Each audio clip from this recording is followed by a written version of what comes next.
Bayan ko, lupang tinubuan, perlas ka ng silangan. Ganda mo, di mapapantayan, ilaw ka ng sanlibutan. Pilipinas, tulad mo, gintong yaman. Sampagitan, dulot mo'y bango at kagandahan. Kwintas ka, binuo ng kapatiran. Dulot ka sa amin ng poong may kapal. O ina, kay gandang pagmasdan, mga anak mo'y nagkaisa't nagmamahalan. Anong tuwa't saya ng iyong kalooban,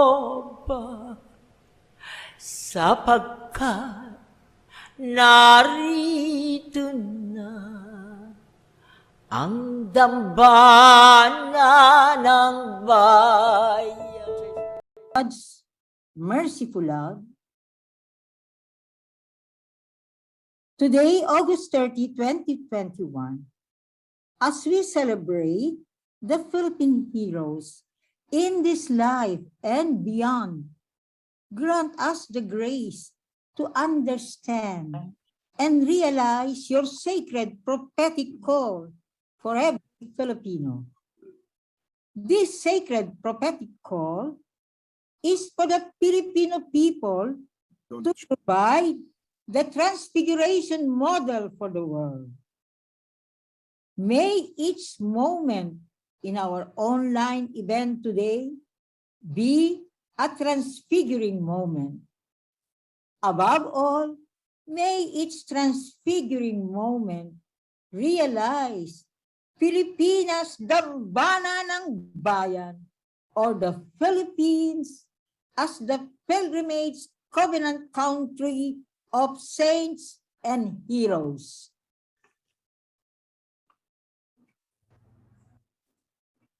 The opening prayer of Professor Alaras set the tone for our August 30, 2021 online National Heroes Day celebration with the Department of Interior and Local Government, Rizal, Blumentritt Pamathalaan Academy, and sectors of our Philippine society.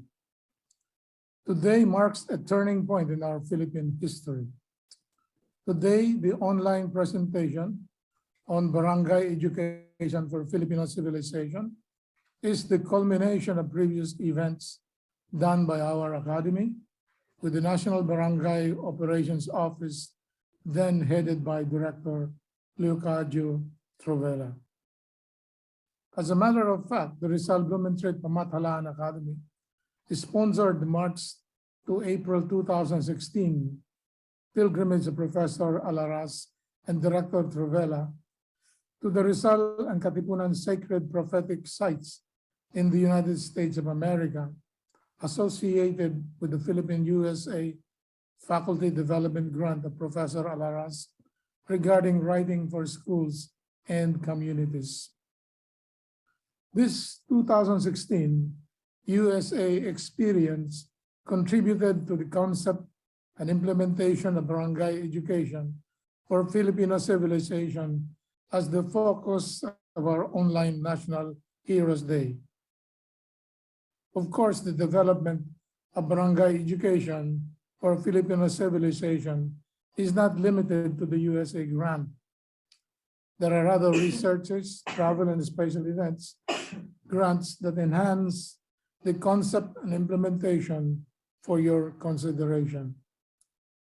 What matters most is that today we celebrate our 2021 August 30 National Heroes Day with a gift to define and distinguish every Filipino. Thank you, and together we greet our national heroes.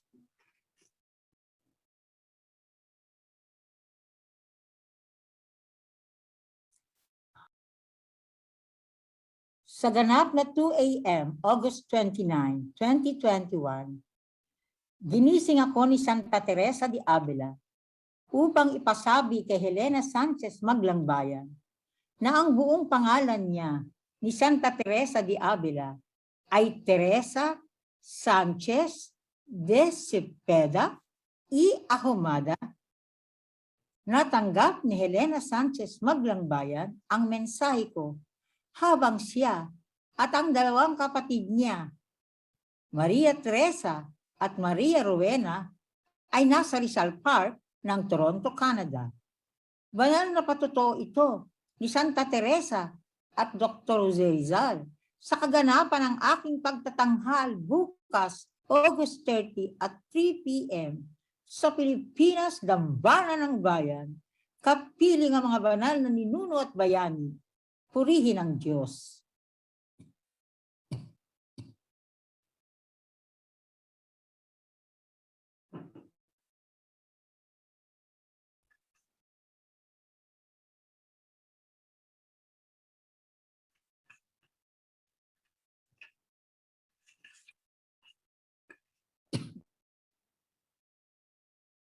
The intervention of Santa Teresa de Avila is made clearer in the following text I will read.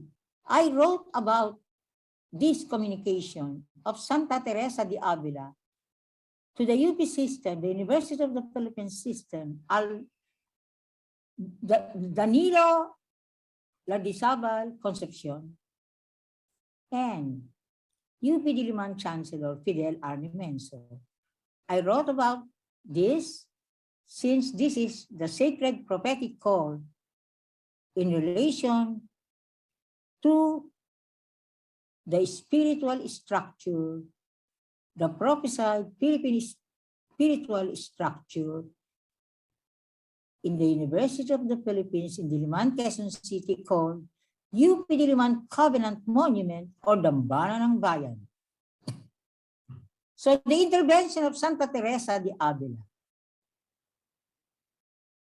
is indicated here through the offering of the Philippine political parties in the UP Covenant Monument or Dambana ng Bayan in identified sacred prophetic pilgrimage routes, guided and blessed by the following text.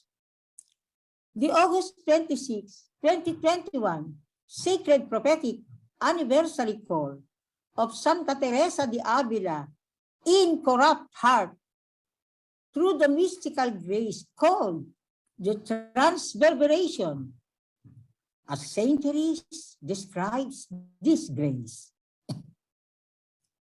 I saw an angel beside me toward the left side in bodily form.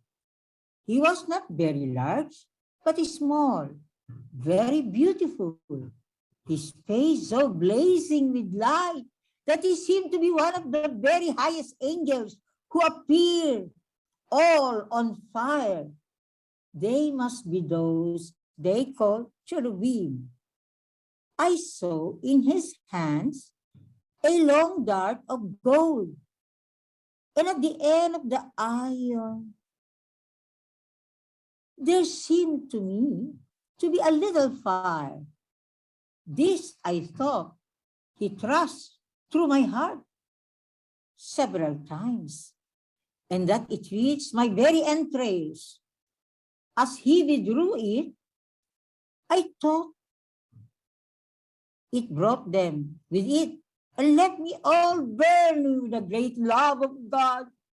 So great was the pain that it made me give those moans, and so utter the sweetness that the sharpest of pains gave me, that there was no wanting it to stop, nor is there any contenting of the soul with less than God. Saint Teresa, Life, chapter 19.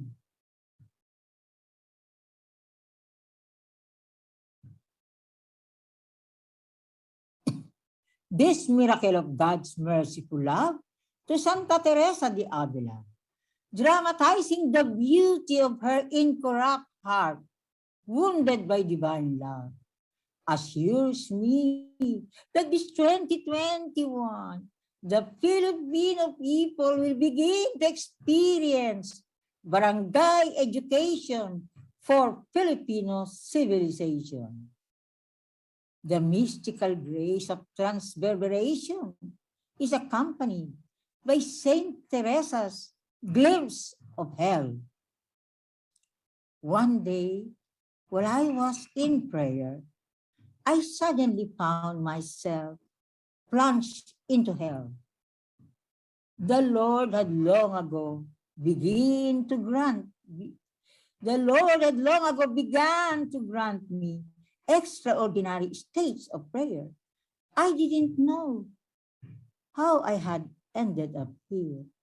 Then I realized that the Lord wanted me to catch a glimpse of where the life of sin leads.